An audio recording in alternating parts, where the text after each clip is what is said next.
Sir जी प्रश्न क्रमांक 305 कलश नंबर 139 पे चलेगा स्वाध्याय।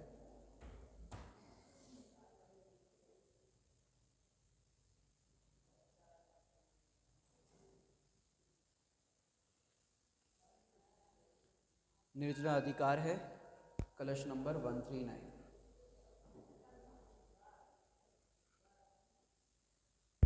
बहुत ही सरल कलश है, बहुत अच्छा अद्भुत भाव भरा है इसके अंदर। हाथ जोड़ेंगे सभी। नमो अरिहंताणं नमो सिद्धाणं नमो आयर्याणं नमो वज्रायाणं नमो लोये सवसाहुणं वन्दितु सर्वसिद्धे ध्रुवमचलमणो वमं गदिं पते वोचामि समय पाहुण मिणमो सुध केवली भणिदं सतीर्थवीर प्रभु का जग में प्रवर्ते निज तत्व बोध पाकर सब लोक हर्षे दुर्भावना न आवे मन में कदापि निर्विघ्न निर्विकारी आराधना प्रवर्ते। ग्रंथाधिराज समय सार जी परमागम निर्जराधिकार पर थोड़ी सी चर्चा हम करेंगे। समय सार का प्रतिपाद्य तो आप सबको पता है, एकमात्र शुद्धात्मा भगवान आत्मा का अनुभव करना, उसका श्रद्धा ज्ञान आचरण करना, यही इसका ध्येय है। इस ग्रंथ के अंदर जो निर्जरा अधिकार है, इस निर्जरा अधिकार के अंदर जो निर्जरा की बात की गई है, यहाँ पर निर्जरा के भेद प्रभेद की बात नहीं कही। यहाँ पर ज्ञानी माने इसकी विषय वस्तु में अगर आपको बताऊँ थोड़ी सी, तो सबसे पहले यहाँ पर निर्जरा अधिकार में 193 नंबर से गाथा प्रारंभ होती हैं। तो द्रव्य निर्जरा का स्वरूप बताया, उसके बाद भाव निर्जरा का स्वरूप बताया, उसके बाद सम्यक दृष्टि जो ज्ञानी होते हैं उनके पास ऐसा क्या होता है कि जिसके कारण उनको 5 इंद्रिय के विषय भोग को भोगते हुए भी निर्जरा होती है। उनके पास 2 अस्त्र है ऐसे, उसका नाम है ज्ञान शक्ति और वैराग्य शक्ति। इन 2 शक्तियों के कारण ज्ञानी जो है परद्रव्य विषय भोगों में अटकते नहीं हैं और उनको अपना नहीं मानते, और वो भोग को भोगते हुए भी निर्जरा को प्राप्त होते हैं। ऐसा ज्ञान और वैराग्य अर्थात जिनके अनंतानुबंधी कषाय चौकड़ी का अभाव हुआ है, तो उतना उनको सम्यक ज्ञान प्रकट हुआ उसमें, और जितना जितना विषयों से विरक्ति हुई उतना उतना वैराग्य वहाँ पर होता है। उसके लिए यहाँ पर आगे दृष्टांत से भी समझाया कि जैसे जहर का उपभोग करने पर क्या होता है, मर जाते कि नहीं मर जाते जहर खाने पर, लेकिन यहाँ पर दृष्टांत दिया कि जहर खाने पर भी जो वैद्य है वो वैद्य नहीं मरता। क्यों नहीं मरता? क्योंकि उस वैद्य को पता है कि कितनी मात्रा में वो जहर का प्रयोग किया जाना है। आजकल जितनी भी समझो दवाइयाँ आती है बड़े बड़े रोगों के लिए, कैंसर आदि के लिए, उसमें सांपों का जहर भी यूज़ किया जाता है, माने इस तरह के जहर का प्रयोग किया जाता है, लेकिन वो मरने में नहीं जीने में निमित्त बनता है तो जहर, लेकिन वो जीने में निमित्त बनता है। क्यों? उसकी जो मारण शक्ति है उस मारण शक्ति को खत्म कर देते हैं, इस कारण से वो जीने में निमित्त बनता है। तो वहाँ पर ज्ञान शक्ति और वैराग्य शक्ति की बात की। उसके बाद ज्ञानी सामान्य रूप से और एक वहाँ पर दृष्टांत देकर के बात की, सेता हुआ नहीं सेवता, नहीं सेवता सेवक बने, प्रकरण तनी चेष्टा करे पर प्राकरणिक वो नहीं बने। बहुत सुंदर गाथा ये बताई, प्रकरण तनी चेष्टा करे पर प्राकरणिक वो नहीं बने। जैसे आप लोग यहाँ पर इंद्र इंद्राणी बने थे, सब और तरह के आपके पात्र जो राजा रानी दिए गए थे, अब आपने वो 5-6 दिन 7 दिन के लिए वो कैरेक्टर निभाया पंच कल्याणक के अंदर, इंद्राणी बने, राजा बने, इंद्र बने, अब वो तो हो गया पंच कल्याणक, अब तो पांडाल भी उठने लग गया धीरे धीरे। अब कोई ऐसा माने कि मैं इंद्र हूं, अब कोई माने कि राजा हूं, तो क्या होगा कि भैया वो 5-6 दिन के लिए बने थे, वो हो गया, कार्यक्रम पूरा हो गया, है कि नहीं। प्रकरण तनि चेष्टा, जब वहां पर बने थे तो हे स्वामी, हे आर्य पुरुष, वहां पर सब डायलॉग वैसे ही बोल रहे थे। अब घर में ऐसे बोलेंगे, बताओ, पंचकल्याण पूरा हो गया, अब घर में कोई बोलेगा? अब तो जैसे बोलते हैं वैसे बोलते हैं। वहां पर प्रकरण तनी चेष्टा कर रहे थे, डायलॉग बोल रहे थे, सब कुछ कर रहे थे, राजा रानी, ये नंबर के कुबेर आ जाए, ये नंबर के राजा आ जाए, ये आ जाए, वो आ जाए, सब अनाउंसमेंट होती थी तो बराबर हाजिर होते थे, प्रकरण तनी चेष्टा करते थे। लेकिन अंदर में क्या मानते थे कि अपना जो नाम है, हम आरोन के हैं, हम ऐसा है, सब हम दुकान चलाते हैं, ये चलाते हैं, यही मानते थे कि नहीं। तो ऐसे ही यहाँ पर ज्ञानी भी क्या करते हैं, राजा, चक्रवर्ती, इंद्र, सारे पद उनको बाहर में मिलते हैं संयोग में, लेकिन वो अपने आप को मानते क्या है, एकमात्र आत्मा। ये फर्क है ज्ञानी और अज्ञानी के अंदर, मान्यता का अंतर है। बाहर से ज्ञानी की चेष्टा भी अज्ञानी जैसी दिखेगी, अज्ञानी की चेष्टा भी देखो, दोनों की चेष्टा में कोई अंतर नहीं दिखेगा, लेकिन अंदर की परिणति में अंतर है उनका।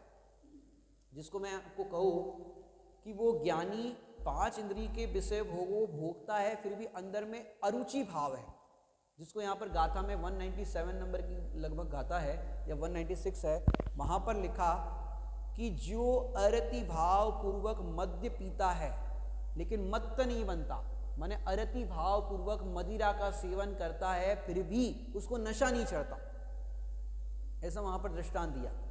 जैसे मैं आपको बताऊं, अरति भाव पूर्वक, जो यहाँ पर पता ना, सेता हुआ नहीं सेवता, नहीं सेवता सेवक बने, अरति भाव पूर्वक, वो समझो, आपको समझाता हूं। जैसे आपके घर पे दामाद जी का भोजन हो तो कैसा भोजन बनेगा, दामाद जी का भोजन हो तो कैसा बनेगा कि बढ़िया सब चीजें बनेगी, दामाद जी का भोजन है तो। अब सारे लोग, घर वालों की, महिलाओं की, सबकी नजर दामाद जी की थाली पे, तो इनको क्या कम पड़ रहा है, क्या चाहिए क्या नहीं, देखते कि नहीं देखते। अब सारी चीज पहले थाली में थोड़ी थोड़ी रख दी थी, क्योंकि पहली बार थाली में रखते थोड़ा थोड़ा रखते, फिर बाद में जैसा जैसा जरूरत होती वैसा परोसते। अब एक मेंटालिटी होती है, एक साइकोलॉजी होती है, क्या होती है कि जो चीज पसंद नहीं होती वो पहले खाते। आप लोग के यहाँ क्या क्या होता है, जो क्योंकि पसंद नहीं होती वो पहले अपन ने खा ली, फिर जो पसंद है उसको आराम से रस लेकर के खाते हैं, क्योंकि अच्छी लगती है तो आराम से रस लेकर के खाते, पसंद नहीं हो पहले खाते।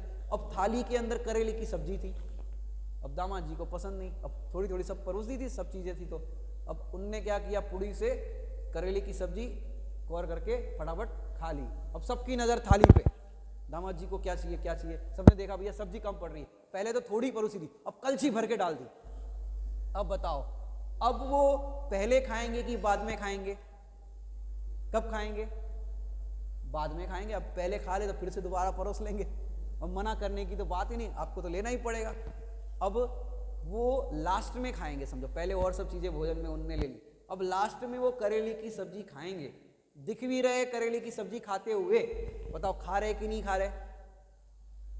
ये है इंटरेस्ट रहित, इसको कहते हैं अरुचि भाव, अरति भाव। यहां पर जो लिखा है अरति भाव, माने वो खाते हुए दिख रहे हैं करेले की सब्जी, लेकिन अंदर में है कि कहां परोस दी इनने, पसंद नहीं और जबरदस्ती परोस दी, तो ये है अरति भाव। ऐसे ज्ञानी ये 5 इंद्रिय के विषय भोगों को चाहता नहीं है, और जबरन पुण्य का इतना उसके पास अपार माने भंडार भर गया है पुण्य का, तो ऐसे इंद्र के पद, चक्रवर्ती के पद, नारायण के पद, बड़े बड़े पद, जब तक मुक्ति की प्राप्ति नहीं होती और सम्यक दर्शन हो गया है तो ये सारी सीट सम्यक दृष्टि जीवों के लिए रिजर्व हो जाती, और फिर ये सारे वैभव मिलते हैं। अब वे चाहते नहीं और मिल रहे।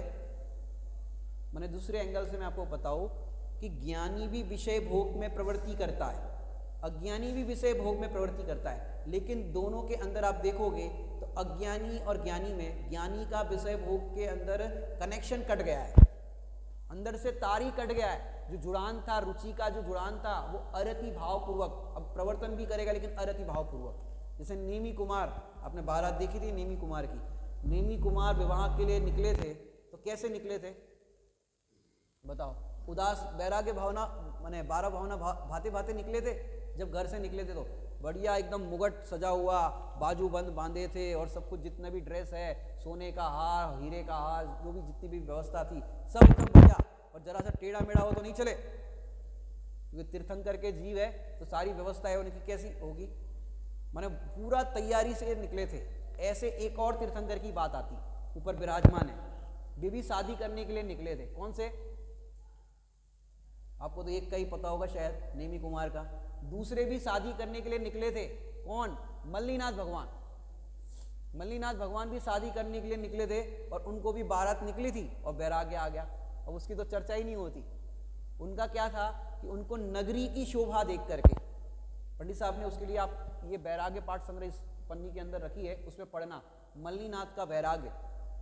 वहां पर बहुत सुंदर लाइन लिखी उन्होंने, सज धज कर दूल्हा बन कर निकले मल्ली कुमार, नगरी की शोभा देख जागा प्रभु को यह विचार। क्या विचार? कि आज पूरी नगरी सजी हुई है। जैसे जिस दिन पांडाल आपका बना था, तैयार हुआ था, पंच कल्याणक का पहला दिन था, तब आपको कैसा लग रहा था अंकित जी? पांडाल पूरा सजा हुआ है, पहला दिन था, कितना बढ़िया लग रहा था। और अब पांडाल उतर रहा है तब कैसा लग रहा है? सुना सुना नहीं लग रहा है एकदम? हम कल छत पे घूम रहे थे, देख रहे थे कि पहले पांडाल में इतनी भीड़ थी, इतना सब सजा हुआ था, बैंड बाजे बज रहे थे, सब कुछ था। अब कैसा लग रहा है बताओ? वो उन्होंने पहले देख लिया, मल्ली कुमार ने। विवाह के लिए निकले थे और सारी नगरी सजी हुई है। तीर्थंकर के जी तो कैसी नगरी सजी होगी शादी के दिन? पूरी नगरी सजी हुई है। वो विचार करने लगे कि अभी सजी हुई है, भावरे पड़ेगी, शादी होगी, फिर सब उतरने लग जाएगा। व्यवस्था तो वही होती है, महीना 15 दिन जितनी भी पहले सजा दिया हो वहां पर, और उतरने में तो टाइम भी नहीं लगता। तो उनको लगा भाई अभी सजी हुई है, अभी सब ये बिगड़ जाएगा। तो उनको ये विचार आया और वैराग्य आया। और नेमी कुमार ने जैसे दीक्षा धारण करी, वैसे मल्ली कुमार ने भी शादी के समय ही सब सजा हुआ था और फिर रिश्ता ऐसा हो गया। तो देखा जाए तो ज्ञानी 5 इंद्रिय के विषय भोगों में प्रवर्तन करता है, अज्ञानी भी विषय भोगों में प्रवर्तन करता है, लेकिन दोनों में अंतर है। कैसा अंतर है? थोड़ा सा मैं आपको अलग ढंग से बताने की कोशिश करता हूँ। अज्ञानी विषय भोग में प्रवृत्ति करता है, ज्ञानी भी विषय भोग में प्रवृत्ति करता है, लेकिन दोनों के अंदर अंतर है। क्या अंतर है? ज्ञानी की विषय भोग में प्रवृत्ति है एंड, और अज्ञानी की विषय भोग में प्रवृत्ति है एंड। थोड़ी बहुत इंग्लिश समझते होंगे, एंड। अज्ञानी की विषय भोग में प्रवृत्ति है ए एंड डी, और ज्ञानी की विषय भोग में प्रवृत्ति है ई एंड डी।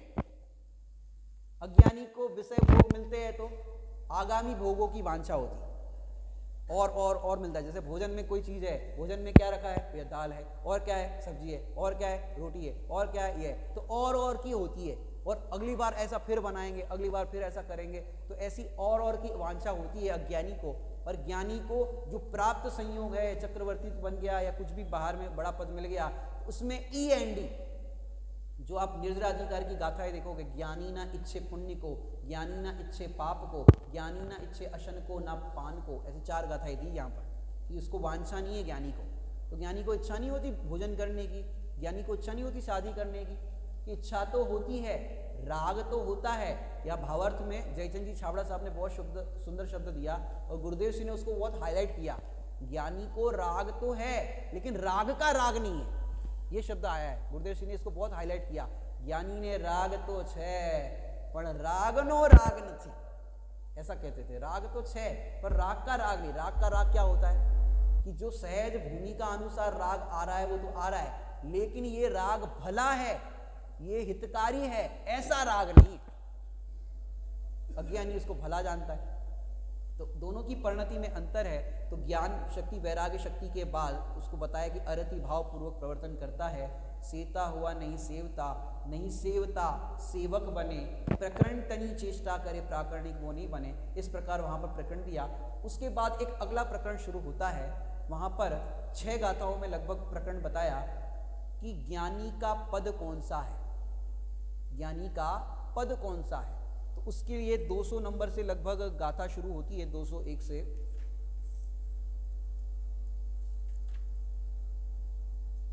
201 से गाथा शुरू होती है। अणुमात्र भी रागादि का सद्भाव है जिस जीव को, वह सर्व आगम धर भले जानता नहीं आत्म को। कि बहुत शास्त्रों को पढ़ लिया, आगम को पढ़ लिया, लेकिन अपने को नहीं जाना। तो कह रहे नहीं पढ़ा। कल की कथा आपको याद आ गई होगी। मनोवती ने 6 महीने के अंदर माता जी के पास गए थे, सारे ग्रंथ फटाफट पढ़ लिए। मैंने इतना इंटेलिजेंट समझो, इतना क्षोभक्षम उसका ज्ञान था। पूरी अलमारी के सारे ग्रंथ जितने भी थे, बड़े बड़े ग्रंथ 6 महीने में पढ़ लिए। माता जी से बोला, हारिका माता जी से, माता जी सारे ग्रंथ पढ़ लिए। सब हम पढ़ चुके। माता जी बोले कुछ नहीं पढ़ा अभी तक। बोले इतने ग्रंथ पढ़े? बेटा अपने को नहीं पढ़ा तो कुछ नहीं पढ़ा।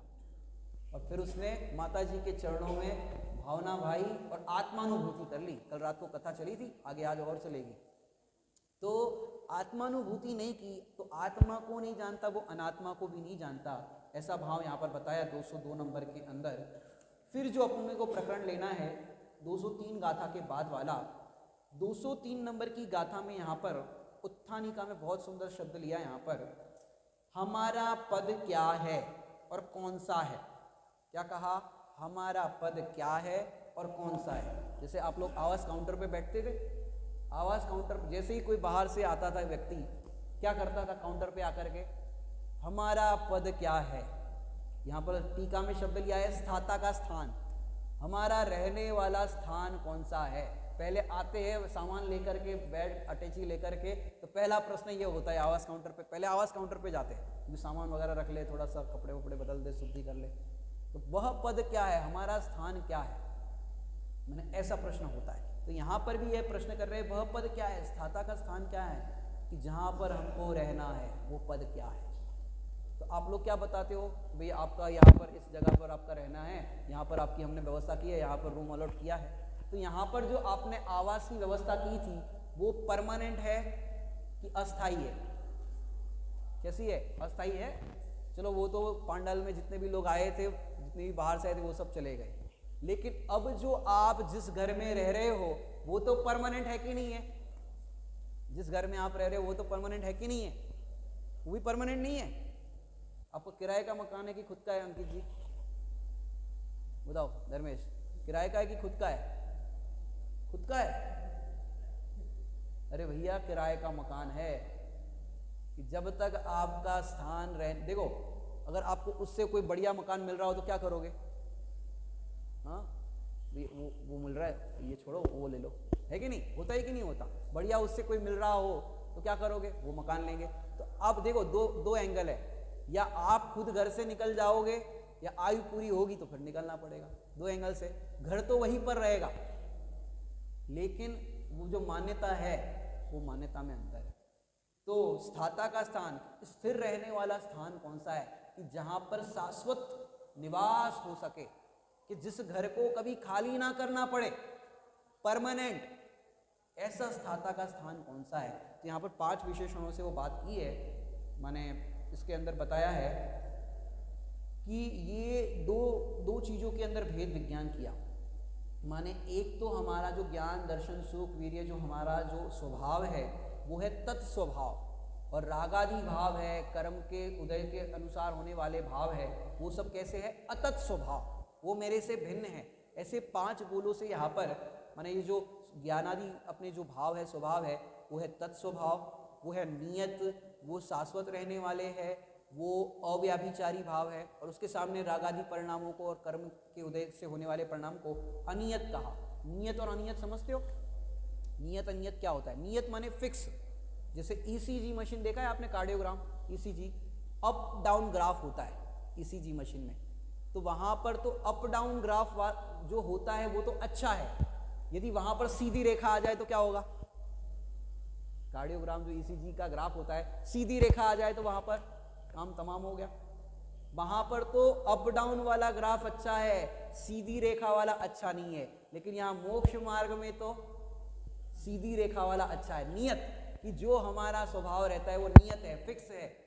शक्कर का स्वभाव क्या है? मिठास, फिक्स है। चाहे पाकिस्तान की शक्कर ले आओ, कहीं की लेके आओ, लेकिन उसका जो स्वभाव है वो फिक्स है। ऐसे जीव का स्वभाव जो है वो फिक्स है, वो नियत है। यहाँ पर 5 विशेषणों से 203 नंबर की गाथा में बहुत सुंदर खुलासा हुआ है। इसके बाद का कलश लेने का भाव है, क्या कह रहे हैं यहाँ पर इस कलश के अंदर? अभी जो अपन ने ये बात की उसी चीज को, माने वह पद क्या है, ये प्रकरण जो आया ना, वह पद क्या है। जब पारला पंच कल्याणक हुआ था तो पारला पंच कल्याणक में जैसे आवास फॉर्म आपके थे ना, तो आवास फॉर्म में उन्होंने रखा था कि आपको कुछ विशेष व्यवस्था चाहिए हो, या कुछ आपकी स्वास्थ्य की व्यवस्था या कुछ भी तरह की आपको हो तो फॉर्म में मेंशन कर दे। तो किसी व्यक्ति ने सही में ऐसा लिखा था कि हमको पांडाल के बाजू में कमरा चाहिए। ठीक है, ये तो सबकी होती है, भी दूर, इतना दूर नहीं रुकना है, पांडाल के बाजू में कमरा चाहिए। फिर लिखा उसके अंदर कि कमरा एसी वाला चाहिए। अब एसी वाला क्यों चाहिए? गर्मी के दिन में हुआ था ना पंचकल्याणक पार्ला में, बोले एसी वाला कमरा चाहिए, दूसरी डिमांड। तीसरी डिमांड ये थी कि हमको सुबह से ही उठते से ही बेड टी लगती है। बेड टी समझते हो? उठते से ही चाय पीने की आदत है, वो चाहिए। और साथ में टाइम्स ऑफ इंडिया और गुजरात समाचार पेपर मिल जाए तो अच्छा है। ऐसा सही सही सही बता रहे हैं, ऐसा हुआ था और उन्होंने ऐसा कहा। और फिर नाश्ता वगैरह तो जो है सो है। अब ऐसे 6-7 पॉइंट उन्होंने लिखे थे ऐसा चाहिए। अब वहाँ से ईमेल गया उनको कि आपको जैसी व्यवस्था चाहिए, बाजू में वहाँ पर 5 स्टार होटल है, 3 स्टार होटल है, उसका 7,000 रुपया किराया है, अगर आप कहो तो आपके तरफ से बुक कर देते। तो उन्होंने कहा कि नहीं साहब, जैसी व्यवस्था होगी कर लेंगे। माने 6-7 दिन का पंच कल्याणक, और पंच कल्याणक में सबकी दृष्टि जाती है व्यवस्था पर। हमको ऐसी व्यवस्था होनी चाहिए, ऐसी व्यवस्था होनी चाहिए, ऐसी व्यवस्था होनी चाहिए। अरे भैया, जहाँ 6-7 दिन रहना है और उसमें भी पूरा दिन और रात तो पंच कल्याणक में जाता है और शाम को खाली सोने ही जाना है, उसके लिए तुम इतना विकल्प कर रहे हो। लेकिन यहाँ पर तेरा स्थाता का स्थान, जहाँ पर अनंत काल के लिए तुझे निवास करना है, उसकी तो तुझे चिंता ही नहीं है। 4 महीने पहले रिजर्वेशन बुक करा देते कहीं जाना हो तो। माँ की चिंता होती भैया टिकट नहीं मिलेगी फिर क्या होगा। आजकल तो बहुत वैसी हो गई है, टिकट नहीं मिलती है। तो भैया एक 4 महीने पहले टिकट बुक कराते हो, बाहर की व्यवस्था भी ऐसे करते हो। लेकिन यहाँ पर अनंत काल जहाँ रहना है, तेरा स्थाता का जो स्थान है, उसके लिए तुझे विकल्प नहीं होता। तो यहाँ पर वह पद क्या है, इस पद को बताने के लिए यहाँ पर 5 बोलों से समझाया। और जब पद समझ में आ गया कि वो नियत है और वो शाश्वत रहने वाला है, तत्स्वभाव रूप है, ऐसे 5 बोलों से आत्मा का स्वरूप यहाँ पर बताया। और बताने के बाद यहाँ पर बहुत सुंदर उसी को पोषक कलश यहाँ पर लिख रहे हैं, बहुत सुंदर है। 139 नंबर का कलश है, आप लोग देख लो, मिल गया होगा आपको। एकमेव हि तत्स्वाधम, बोलिए, विपदाम अपदम पदम, अपदानीव भासन्ते,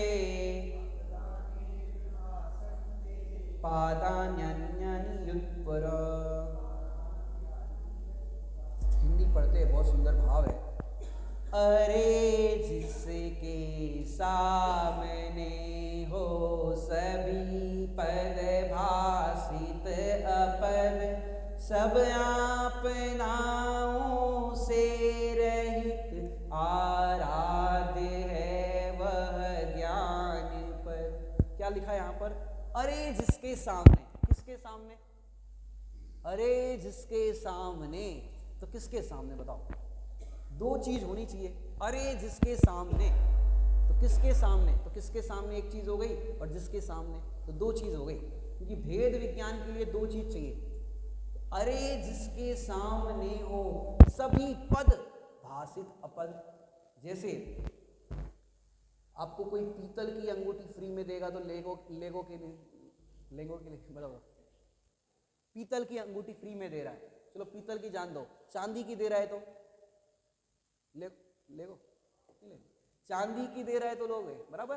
अब कोई सोने की दे रहा हो तो चांदी की लोगे या सोने की लोगे? अब हीरे की अंगूठी दे रहा है और सोने की है, बताओ कौन सी लोगे? हीरे की। तो किसके सामने?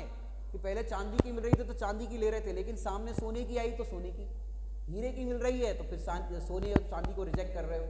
तो ऐसे ही अरे जिसके सामने, माने इस चैतन्य भगवान आत्मा के सामने सभी पद भासित अपद। किसके सामने? इस चैतन्य भगवान आत्मा के सामने। एक समय की आत्मानुभूति का आनंद मिलना हो और दूसरे सामने आपको राजा का पद मिलना हो, बताओ क्या करोगे? क्या करोगे?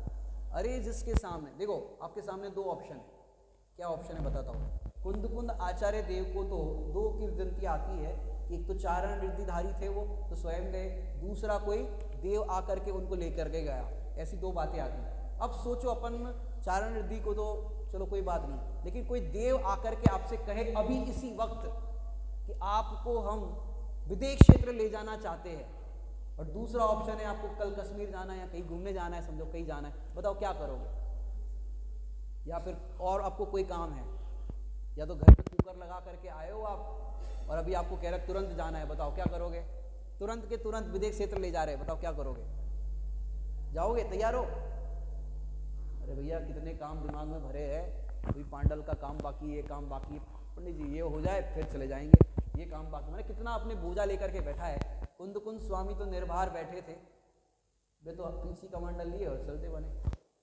अपने को कितने विकल्प, अभी कोई विदेश क्षेत्र ले जाने के लिए तैयार है। मैं सच्ची घटना बताऊँ आपको, मैं जब जॉब कर रहा था तब मैं BARC नाम सुना होगा, भाभा एटॉमिक रिसर्च सेंटर, जहाँ पर अणु बम का काम होता है, तो वहाँ पर मुझे किसी टेंडर के काम से जाना था, ऑफिस के काम से, तो मैं वहाँ पर जा रहा था क्योंकि अंदर कार जाती नहीं है, तो फिर गेट पे ही कार पार्क हुई और अंदर मैं जा रहा था। और तब मैं एकदम पूरा ग्रीनरी वाला वातावरण था, सब कुछ ये था। तब मैं सुमन जी भाई साहब के प्रवचन सुन रहा था, तब ये भाई साहब ने बात कही कि सोचो अभी कोई देव आकर के तुमसे कहे, और वो प्रकरण चल रहा था, अभी कोई देव आकर के कहे कि तुम्हें अभी के अभी लेके जा रहे हैं विदेश क्षेत्र, तो बताओ क्या करोगे?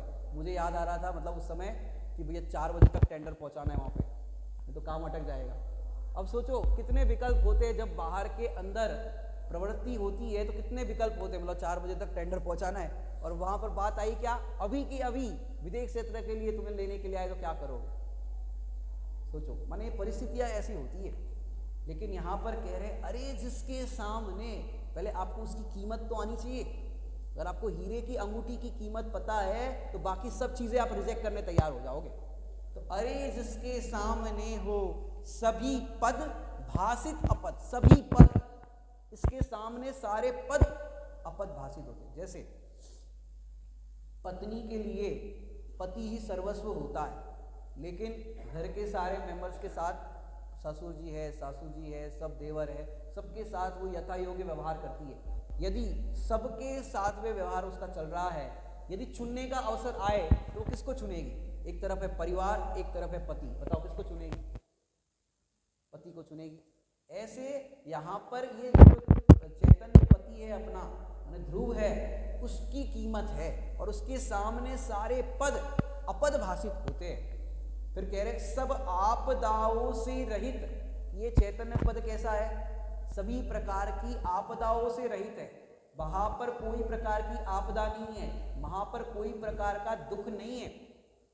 आराध्य है वह ज्ञान पद, ये जो ज्ञान पद है, ज्ञान स्वरूप है, वो आराध्य है, इसकी आराधना की जाती है। राध शब्द आता है, राध शब्द कहां से बना है पता है आपको? राधा नाम सुना है? राधा राधा, कृष्ण राधा, राधे कृष्णा। तो सच देखा जाए तो साहित्य पढ़ोगे अमन, तो कहीं पर भी राधा नाम का कैरेक्टर नहीं मिलेगा। राधा नाम का कोई कैरेक्टर ही नहीं है। ये राधा कहां से आ गई?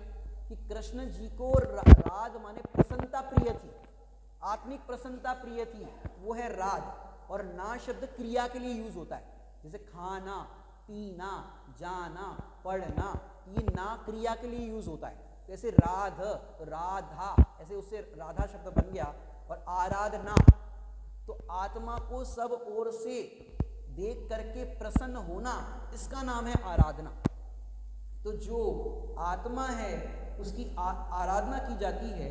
अब यहां पर पढ़ते अपन, बहुत सुंदर भाव है। जिसके सामने अन्य पद अपद भाषित होते हैं, विपत्तियों का अपद भूत एवं एक ज्ञान भाव रूप वह पद ही आस्वादन करने योग्य है। वो जो पद है वो ही आस्वादन करने योग्य है। इस कलश में यही कहा गया है कि जिसमें एकत्व स्थापित करने से, जिसे अपना जानने मानने से, जिसमें जमने रमने से सभी विपत्तियां समाप्त हो जाती है, अनंत दुख दूर हो जाते हैं, और जिसकी तुलना में जगत के अन्य सभी पद अपद भाषित होते। दो चीज इसमें समझाने लायक आपको लग रही है कि जिसमें एकत्व स्थापित करने से, किसमें एकत्व स्थापित करना है? एकत्व शब्द जो है ना, एक होता है एकत्व और एक होती है एकत्व बुद्धि। तो एकत्व सुंदर है, तीसरी गाथा में कहा एकत्व सुंदर है और एकत्व बुद्धि असुंदर है। तो यहां पर कह रहे जिसमें एकत्व स्थापित करने से, जिसमें, जिसे अपना जानने मानने से, जिसमें जमने रमने से सभी विपत्तियां समाप्त हो जाती है और अनंत दुख दूर हो जाता है। क्या करने से होगा?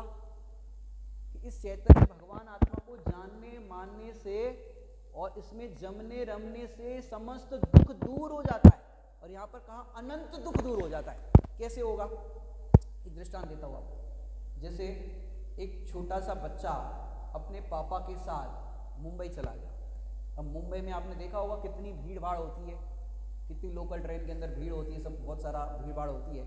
अब वो पापा के साथ चला गया और जो भी काम था मुंबई में वो किया और वापस समझो आराम के लिए आना था उसको।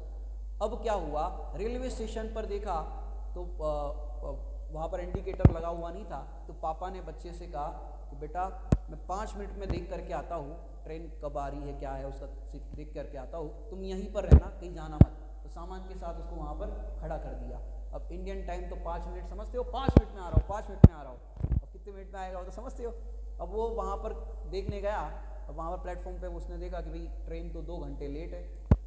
और वहाँ पर टीवी स्क्रीन लगी हुई थी और उसके ऊपर क्रिकेट मैच चल रहा था। और इंडिया वालों को तो क्रिकेट का इतना रस होता है कि जहाँ क्रिकेट मैच चलता हो वही खड़े हो जाते हैं। तो क्रिकेट मैच देखने लग गए और वो बच्चा इंतजार कर रहा है, अभी तक पापा नहीं आए, 5 मिनट में आने वाले थे, अब तक नहीं आए, अब तक नहीं आए। उसको टेंशन होने लगी। मम्मी पापा का झगड़ा होता था और पापा कहते थे सबको छोड़ के चला जाऊंगा, तुम बहुत ये हो वो हो, सब शिकायत करते थे। अब पापा चले गए, अब मेरी स्कूल की फीस कौन भरेगा। पापा ने कहा था अभी ट्रेन में बैठेंगे, फिर वहाँ जा कर के फुग्गा लेकर के देंगे, मेरे लिए आइसक्रीम लाएंगे, मेरे नए जूते भी लाने हैं, अब जूते भी नहीं लाए, अब मेरे लिए कौन लाएगा। उसके अनंत विकल्प होने लग गए क्योंकि पापा नहीं है वहाँ पर और पापा चले गए और कोई जवाब भी नहीं है। तो फिर वो बच्चे को दुख बहुत सारा हो गया, इतने सारे विकल्प, अनंत दुख। अब जैसे ही बच्चा तो रोने लग गया, जैसे भी हुआ पापा को लगा अरे बच्चा राह देख रहा होगा, पापा फटाफट। अब क्या हुआ, ट्रेन एक आके चली गई, उसको लगा कि पापा इसमें चले गए होंगे तो टिकट भी मेरे पास नहीं है, मैं कैसे जाऊं, उसको पता भी नहीं है। अब पापा, क्योंकि ट्रेन की अनाउंसमेंट हो रही थी कि अभी वो ट्रेन आने वाली है, अब पापा भीड़ में आ रहे हैं। बहुत सारी भीड़ हो जाती, जब ट्रेन आती तो बहुत सारी भीड़ हो जाती। अब वो पापा आ रहे हैं, अब वो बच्चा तो बैग के ऊपर खड़ा हो गया, देख रहा है भीड़ में पापा दिखे तो।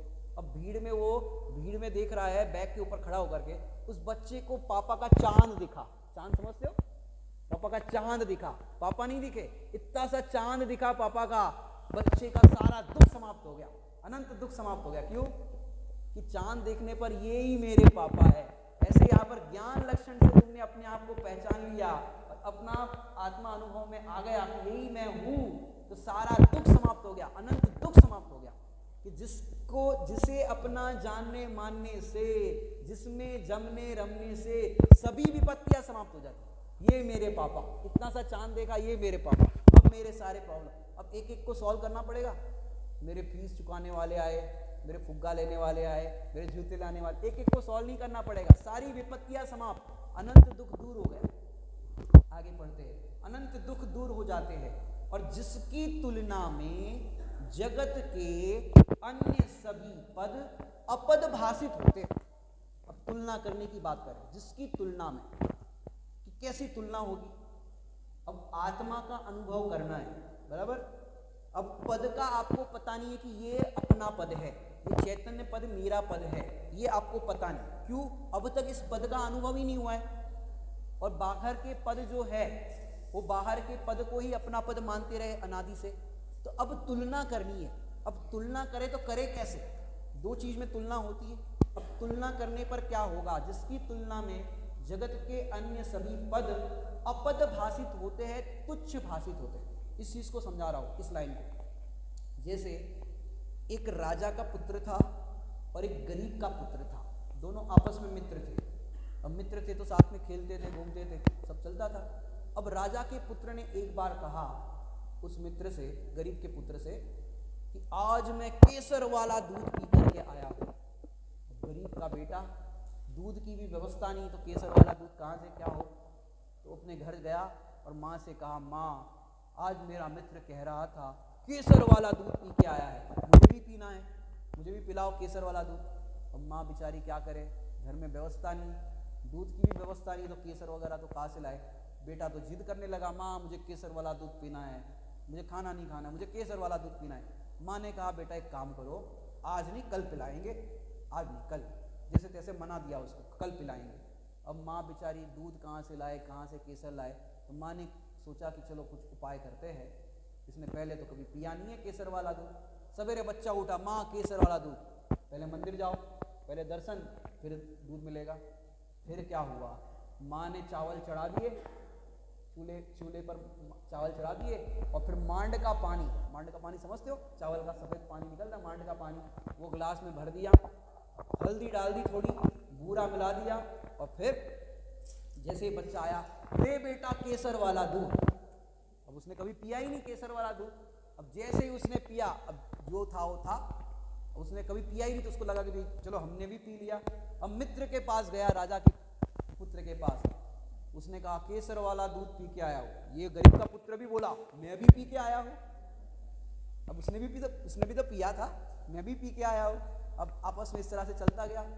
वो राजा का पुत्र बोला कि कल अपन सवेरे जल्दी जाएंगे वन क्रीड़ा करने के लिए, तुम जल्दी आ जाना और हमारे यहाँ पे ही जलपान कर लेना, नाश्ता कर लेना। बोले ठीक है।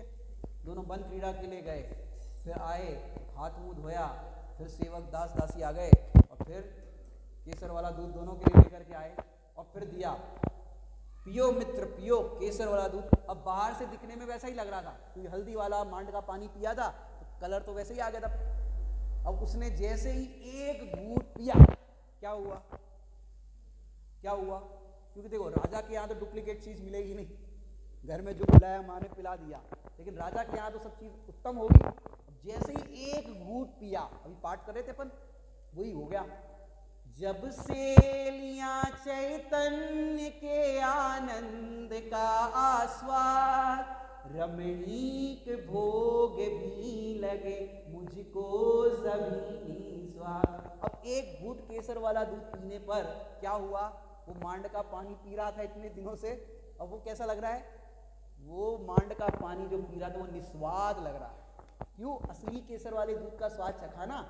जब असली स्वाद चखा तो उसको सारे जो भी वो पी रहा था केसर वाला दूध, वो अब निस्वाद भाषित होने लगा। अब घर गया, ले बेटा केसर वाला दूध, हाँ केसर वाला दूध, अभी अभी हम पी के आए केसर वाला दूध राजा के यहाँ पर, वो है केसर वाला दूध, ये क्या पिला रहे हो, ये तो हमें कोई स्वाद नहीं आता इसमें।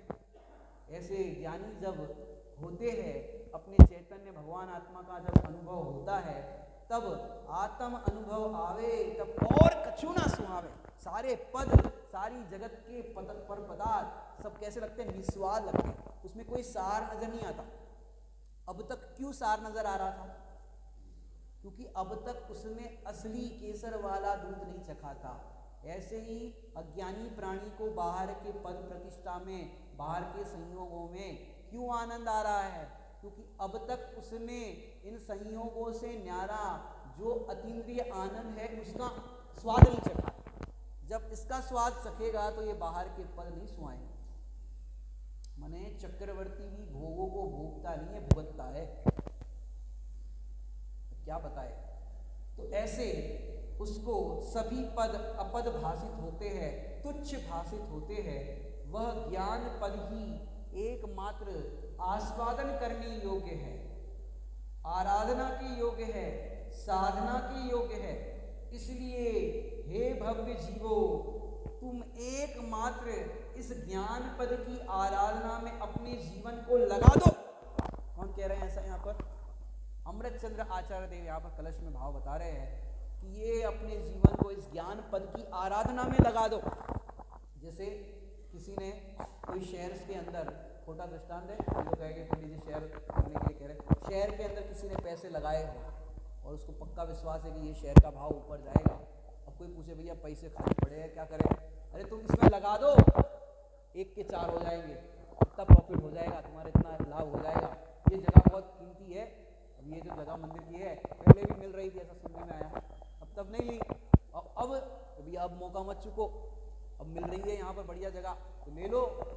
ऐसे ही यहाँ पर कह रहे हैं कि अपने इस ज्ञान पद की आराधना में जीवन लगा दो। आचार्य कुंद स्वामी, अमृतचंद्र स्वामी इस ज्ञान पद की आराधना करते हुए आनंद कर रहे हैं। तुम भी आनंद करो, क्योंकि अरे जिसके सामने हो सभी पद भाषित अपद, इस ज्ञान पद को एक बार अनुभव तो करो। एक बार इस ज्ञान पद का अनुभव करोगे तो जगत के सारे पद पदार्थ तुम्हें निस्वाद नजर आएंगे। ओम